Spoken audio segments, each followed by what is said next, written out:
नमस्ते छात्रों, आज हमें नवी कक्षा के लिए पाठ चलाने वाले हैं। अच्छे छात्रों, पिछले वीक में आपने क्या पढ़ा था, आपको याद में है क्या? लेसन के तरफ से हमें कामराजर के बारे में पढ़े थे। भारत रत्न कामराज। कामराज के बारे में आपको क्या पता है? आपको जो हमें चलाए थे उसमें से क्या समझ में आया था? निस्वार्थ, कठिन परिश्रम, अति निपुण भारत रत्न कामराज के बारे में हमें पाठ चलाए थे। अच्छे से अच्छे व्यक्ति थे, अच्छा हार्ड वर्क, बहुत टैलेंट थे उन्होंने, निस्वार्थ थे। स्वार्थ का मतलब क्या है छात्रों? सेल्फिश, लेकिन निस्वार्थ, अपने के लिए उन्होंने जो कुछ भी नहीं किया था। अच्छा चलो, उनका जन्म कब हुआ था? आपको याद में है क्या? उनका जन्म 15 जुलाई 1903 में तमिलनाडु के विरुधनगर में हुआ था। उनके माता पिता का नाम क्या था? माता का नाम कामाक्षी और पिता का नाम श्री कुमारस्वामी था। कामराज का असली नाम कुमारस्वामी कामराज था। के छोटे आयु में ही उनके पिता के देहांत हो गया था, जब इन्होंने सिर्फ प्रारंभिक शिक्षा ने पाए थे। प्रारंभिक शिक्षा के बाद उन्होंने उनकी पढ़ाई को कंटिन्यू नहीं कर सके थे, क्योंकि उनके पिता की देहांत हो गया और उनका फैमिली का सिचुएशन इतना बुरा हो गया, इसलिए उन्होंने नौकरी जाना पड़ा। उनके दादा के देखरेख में उन्होंने पले थे, रहने पर भी उनके मामा के साथ में उनके नौकरी करने लगे। बहुत अच्छे व्यक्ति थे इन्होंने, उनको तो पढ़ाई में बहुत पसंद था, लेकिन उनका फैमिली सिचुएशन में उन्होंने नहीं कंटिन्यू कर सके थे। अपनी 16वीं साल में इन्होंने राजनीति में प्रवेश हुए थे। राजनीति में प्रवेश होने से ही उन्होंने अपने सर्वप्रथम वैक्कम सत्याग्रह में भाग लिया था। उन्होंने धुन के पक्के थे।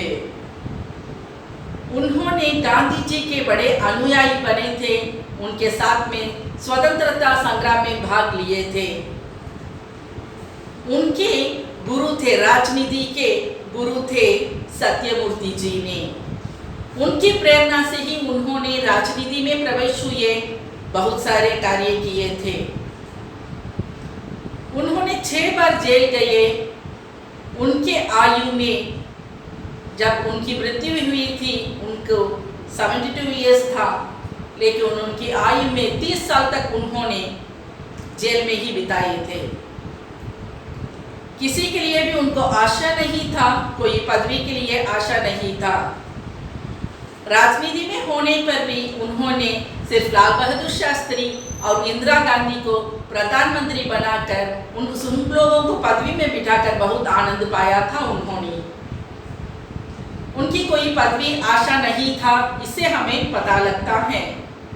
तो इनका त्याग, इनका सेवा और इनका कार्यकुशलता देखकर तमिलनाडु के लोगों ने इनको मुख्यमंत्री से चुन लिया था। मुख्यमंत्री बनने के पहले ही उन्होंने बहुत सारे सेवाएं की थे। मुख्यमंत्री बनने के बाद भी और ज़्यादा से ज़्यादा उन्होंने सेवा करने लगे। लोग सेवा करने में बहुत आनंद पाते थे उन्होंने। इनका पहला कार्य था कि बाल शिक्षा में इन्होंने बहुत जोर दिया था। बच्चों को पढ़ाई को भेजने के लिए बहुत बार उन्होंने उनके पेरेंट्स के पास जाकर उन्होंने पूछा था, लेकिन वो लोग कह दिए कि गरीबी के कारण अपने बच्चों को नौकरी के लिए भेज दिए हैं। जब इन्होंने सोचा था कि बच्चों की गरीबी में इन्होंने ऐसा काम करते हैं तो इनको भूख भी मिटाना है और शिक्षा भी देना है, तो ऐसा ही सोचा था और अच्छा सा अच्छा योजना बनाया था, मध्याह्न भोजन। सिर्फ इन्होंने ही मध्याह्न भोजन के साथ शिक्षा देने की प्रबंध किया था इन्होंने। अब क्या हो गया, बच्चों को भोजन भी मिलता है, पेट भी भरता है और शिक्षा भी मिलती है। बहुत आनंद की बात है ना। लोग खुशी से अपने बच्चों को पढ़ाई के लिए भेजना शुरू किए। और इसमें और एक बात होती है, मुसीबत की बात, बड़ी प्रॉब्लम होती है कि वहाँ पर ऊंच नीच के बारे में, गरीबी और अमीरी लोग का बीच। जब अमीर बच्चे अच्छे से अच्छे वस्त्र पहन कर आते हैं तो गरीब बच्चे के पास अच्छे वस्त्र ना होने के कारण फटे पुराने कपड़े पहनकर शिक्षा के लिए जाते थे। ये देखे हमारे कामराज ने जो उनको और एक योजना किया था, अच्छा सा अच्छा प्लान याद में आई थी। यहाँ पर जो बच्चे छोटे बच्चे होते हैं उनके दिल में कोई भेदभाव नहीं होना चाहिए, इसलिए उन्होंने क्या किया था, वर्दी सिस्टम लाया था। वर्दी का मतलब है यूनिफॉर्म। उन्होंने यूनिफॉर्म का सिस्टम लाया था और क्या हो गया, अब वहाँ पर बिना भेदभाव बच्चों पढ़ाई के साथ, भोजन के साथ अच्छा सा अच्छा भविष्य निभाना शुरू किए थे। इसलिए उन्होंने शिक्षा के पिता ऐसा भी कहने लगे थे। उनके शासनकाल भी सुनहरा, गोल्डन एज कहने लगे। लोग ने बहुत सारे कार्य किए थे। उन्होंने शिक्षा में ही नहीं और लोग के प्रॉस्पेरिटी के लिए, उद्धार के लिए बहुत परिश्रम किए थे। उन्हें कठिन प्रयत्न किया था। कई कार्यक्रमों कारखाने में शुरू किए थे, इससे बहुत सारे लोगों को नौकरी मिली थी। इसके अलावा कुटीर उद्योग और बेरोजगारी। बेरोजगारी का मतलब क्या है, जो रोज रोज कमाई के लिए जाते हैं और उन्होंने जो कमाते हैं वो लाकर उनके अपना भूख मिटाते हैं, उन लोगों को ही बेरोजगारी कहते हैं।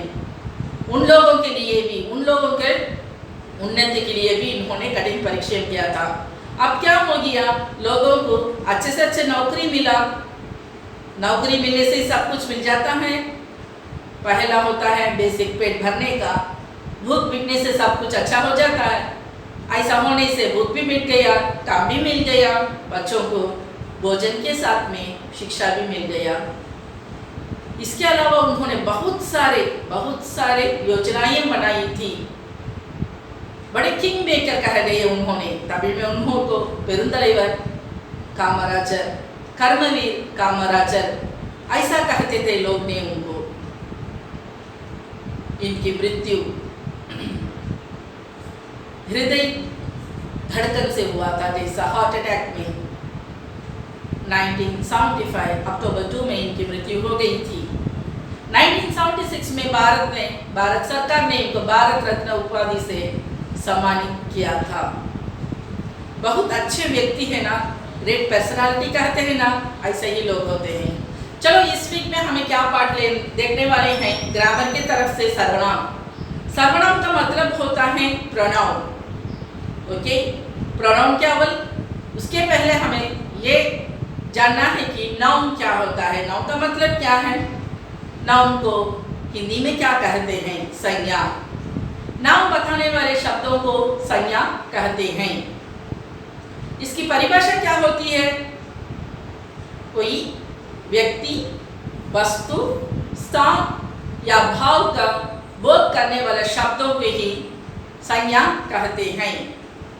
ऐसा भी संज्ञा 5 प्रकार की होती है, जातिवाचक संज्ञा, व्यक्तिवाचक संज्ञा, भाववाचक संज्ञा, द्रव्यवाचक संज्ञा और समूहवाचक संज्ञा। पहले हमें संज्ञा की जानकारी करने के बाद ही हमें सर्वनाम के बारे में जानना पड़ता है। ओके, सर्वनाम क्या है, प्रोनाउन। प्रोनाउन, ओके, इसकी परिभाषा देखिए। जो शब्द संज्ञा के स्थान पर प्रयुक्त होता है उन्हें सर्वनाम कहते हैं। सर्वनाम क्या है, जो शब्द संज्ञा के स्थान पर, जो वर्ड्स नाउन के प्लेस में प्रयुक्त होता है उन्हें सर्वनाम कहते हैं। ओके, कुछ एग्जाम्पल। ओके, हमें कहते हैं एग्जाम्पल, राम अच्छा लड़का है।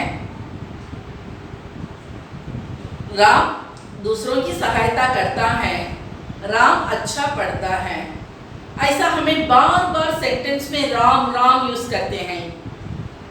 कैसा रोक सकते हैं इसे, सिर्फ स्टार्टिंग सेंटेंस होता है राम अच्छा लड़का है, उसके बाद में हमें वह अच्छा पढ़ता है, वह दूसरों की सहायता करता है। जैसा राम के स्थान पर हमें जो शब्द का प्रयोग किए थे, क्या शब्द प्रयोग किए थे हमें, वह जो वर्ड होता है, राम के प्लेस में जो शब्द का प्रयोग हुआ था वही सर्वनाम होता है। समझ में आता हो क्या? इसके अलावा बहुत सारे एग्जाम्पल होते हैं, जैसा हम, तू, तुम, आप, यह, ये, वह, वे, ऐसा बहुत सारे होते हैं। चलो अब इसके भेद के बारे में देखेंगे। सर्वनाम के 6 भेद होते हैं। सर्वनाम के कितने भेद होते हैं? सर्वनाम के 6 भेद होते हैं। पुरुषवाचक सर्वनाम, निजवाचक सर्वनाम, निश्चयवाचक सर्वनाम, अनिश्चयवाचक सर्वनाम, संबंधवाचक सर्वनाम, प्रश्नवाचक सर्वनाम। फिर से बोलती हूँ, पुरुषवाचक सर्वनाम, निजवाचक सर्वनाम, निश्चयवाचक सर्वनाम, अनिश्चयवाचक सर्वनाम, संबंधवाचक सर्वनाम, प्रश्नवाचक सर्वनाम। इसमें 6 भेद होते हैं। सिर्फ पहला भेद पुरुषवाचक सर्वनाम में ही 3 उपभेद होते हैं, जैसा उत्तम पुरुष, मध्य पुरुष, अन्य पुरुष। उत्तम पुरुष, मध्य पुरुष, अन्य पुरुष, first person, second person, third person. समझ में आता है ना? अंग्रेजी में आपने पढ़ा ही होगा। फर्स्ट पर्सन होता है डायरेक्ट से जो बोलते हैं, और मध्य पुरुष होता है वो सेकंड पर्सन कहते हैं, और थर्ड पर्सन होता है अन्य पुरुष होता है। ओके, उत्तम पुरुष क्या है?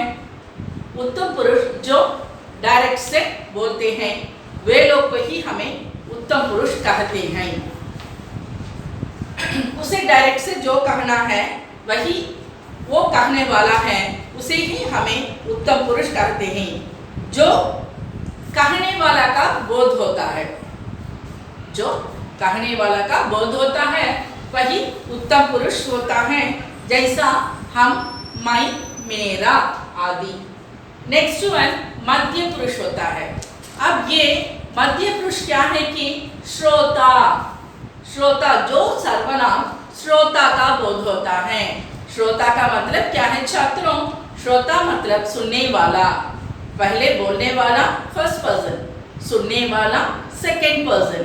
अब थर्ड पर्सन क्या होता है कि बोलने वाला और सुनने वाला के अलावा 3वां आदमी का जो बोध होता है, जिसके बारे में हमें बात करते हैं, वही अन्य पुरुष होता है। समझ में आता हो क्या? थर्ड पर्सन क्या होता है? जो बोलने वाला या सुनने वाला के अलावा 3वां आदमी होता है, जिसका बारे में हमें बात करते हैं, वही होता है अन्य पुरुष। अब ठीक ने समझ में आता है ना छात्रों? ओके, नेक्स्ट वन हमें देखते हैं निजवाचक सर्वनाम। निजवाचक सर्वनाम क्या होता है? निज का मतलब निज, इसे ही हमें समझ सकते हैं कि स्वयं, सेल्फ, अपने आप के बारे में जो कुछ बोलते हैं उसे ही निजवाचक सर्वनाम कहते हैं। अपनी हालत के बारे में वह आप नहीं सोचेगा, अपना आप, जैसा अपने आप के बारे में हमें कहते हैं स्वयं, सेल्फ के बारे में। निज का मतलब निजत्व, सेल्फ होता है, उसके बारे में बात होता है, वही निजवाचक सर्वनाम है। नेक्स्ट वन निश्चयवाचक सर्वनाम।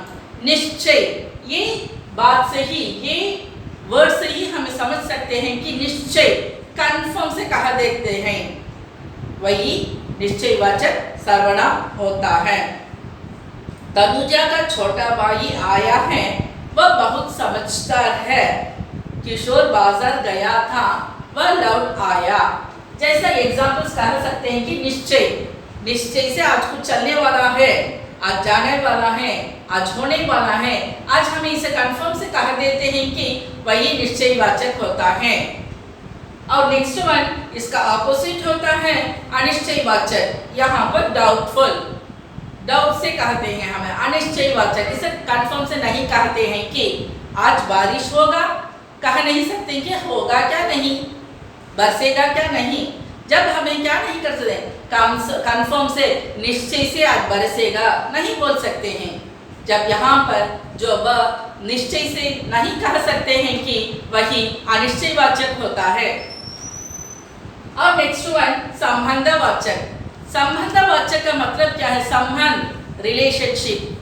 रिलेशनशिप में जो वर्ड यूज करते हैं वही संबंधवाचक। क्या होता है संबंधवाचक? का, के, की, ये तीनों वर्ड का यूज होता है संबंधवाचक में। राम का भाई, सीता की बहन, ऐसा का, के, की, ये तीन वर्ड का यूज होता है, वही वो वर्ड का संबंध दिखाता है, वही संबंधवाचक सर्वनाम होता है। नेक्स्ट वन प्रश्नवाचक। प्रश्न क्या है? प्रश्न क्वेश्चन, इंट्रोगेटिव कहते हैं अंग्रेजी में इसे। प्रश्नवाचक सर्वनाम, प्रश्न से हमें क्या क्या वर्ड यूज करते हैं? प्रश्न का, क्वेश्चन का सब वर्ड, क्या, कब, कहाँ, कैसे, कौन, जो इसके अनुसार होने वाले सेंटेंस को हमें एग्जाम्पल से ले सकते हैं, वही प्रश्नवाचक सर्वनाम। जैसा ये 6 प्रकार के होते हैं: पुरुषवाचक, निजवाचक, निश्चयवाचक, अनिश्चयवाचक, संबंधवाचक और प्रश्नवाचक। ओके, ये सर्वनाम विकारी शब्द है। विकारी का मतलब क्या है? उसमें कोई बदलाव नहीं होता, बदलाव होता, यही है। तब विकारी का मतलब क्या है? विकारी शब्द है लेकिन लिंग के स्तर पर कोई विकार नहीं होता। विकारी मतलब बदलने का। ओके, जब जो वर्ड होता है वो कर्ता के अनुसार या कर्मे के अनुसार लिंग बदल सकता है लिंग के स्तर पर, लेकिन यहाँ पर कोई बदलाव नहीं होता। लेकिन वचन और कारक के अनुसार, कारक के कारण इसमें कुछ बदलाव हो सकता है, यही विकारी होता है। समझ में आता है क्या छात्रों? सर्वनाम क्या होता है, उसकी परिभाषा क्या होती है, उसके कितने भेद होते हैं और किसमें उपभेद होता है, समझ में आता है क्या? फिर से एक बार हमें कहते हैं, सर्वनाम क्या होता है? जो संज्ञा का जो शब्द बार बार आने के रोकने के लिए जिन शब्दों का प्रयोग होता है वही सर्वनाम होता है। संज्ञा के स्थान पर प्रयुक्त होने वाला जो शब्द होता है वही सर्वनाम होता है। जैसे हम, तू, तुम, आप, यह, ये, वह, वे। कितने प्रकार के होते हैं, कितने भेद होते हैं? 6 भेद के होते हैं। पुरुषवाचक सर्वनाम, निजवाचक सर्वनाम, निश्चयवाचक सर्वनाम, अनिश्चयवाचक सर्वनाम, संबंधवाचक सर्वनाम और प्रश्नवाचक सर्वनाम। तो सारा एग्जाम्पल्स मैंने बताया था। मैं सोचती हूँ आपको समझ में आता ही होगा। पुरुषवाचक सर्वनाम में और अन्य 3 उपभेद होते हैं: उत्तम पुरुष, मध्य पुरुष और अन्य पुरुष। क्या होता है ये उत्तम पुरुष, मध्य पुरुष और अन्य पुरुष? यही अंग्रेजी में आपने पढ़ा ही होगा। फर्स्ट पर्सन, सेकंड पर्सन और थर्ड पर्सन। फर्स्ट पर्सन होता है बोलने वाला, सेकंड पर्सन होता है सुनने वाला। ओके, तब अन्य पुरुष थर्ड पर्सन क्या होता है? बोलने वाला या सुनने वाला के अलावा तीनों आदमी का जो बात कर रहे हैं, करते हैं, वही अन्य पुरुष होता है। अब इसके अलावा तो निजवाचक होता है, निज स्वयं को प्रकट करते हैं, अपने आप को प्रकट करते हैं, वही निजवाचक होता है। निश्चय तो कंफर्म से कह देते हैं आज जरूर होगा, वही निश्चयवाचक होता है। निश्चय का ऑपोजिट होता है अनिश्चय। अनिश्चय तो हम डाउटफुल से कह सकते हैं, होगा या नहीं, वो हमें पता नहीं है कि होगा या नहीं। पानी बरसेगा या नहीं, हम उसे कंफर्म से नहीं कह सकते हैं जरूर बरसेगा, वही अनिश्चयवाचक होता है। और संबंधवाचक सर्वनाम है, रिलेशनशिप को दिखाता है। रिलेशनशिप के लिए हमें जो वर्ड यूज करते हैं, काके की, काके की, वो 3 वर्ड होता है। संबंध के लिए हम यूज करते हैं, वही संबंधवाचक होता है। और प्रश्नवाचक ये है, प्रश्न क्या होता है? तो इंट्रोगेटिव कहते हैं इसे। इसमें यहाँ पर क्वेश्चंस के लिए हमें जो वर्ड्स यूज करते हैं, क्या, कब, कैसे, कब, कहाँ, किसे, जो वर्ड से हमें जो सेंटेंस यूज करते हैं, बनाते हैं, वही क्या होता है? प्रश्नवाचक सर्वनाम होते हैं। ये आपको समझने के बाद जो हमें बोलते हैं वही एग्जाम्पल लिखने के लिए कोई ज़रूरत नहीं है। छात्रों अपने आप से भी आपने एग्जाम्पल्स को लिख सकते हैं। और इसके साथ में मैं बोली थी सर्वनाम क्या होता है। सर्वनाम विकारी शब्द होता है। विकारी क्या होता है? कोई लिंग से या कर्ता से, कर्म से, वचन से जो बदलाव होता है, कोई चेंज होता है, वही क्या होता है? विकारी कहते हैं। लेकिन सर्वनाम में लिंग से कोई विकारी नहीं होती है। इसके अलावा वचन और कारक से इसमें बदलाव आता है, विकार होता है। समझ में आता है छात्रों? अच्छे से पढ़ लेना। जो असाइनमेंट्स हमें भेजते हैं आपने ध्यान से लिख लेना। ये टेस्ट का क्वेश्चन होता है, जरूर सर्वनाम भी टेस्ट में होगा। सितंबर मंथ के टेस्ट के लिए तैयार हो जाना। धन्यवाद।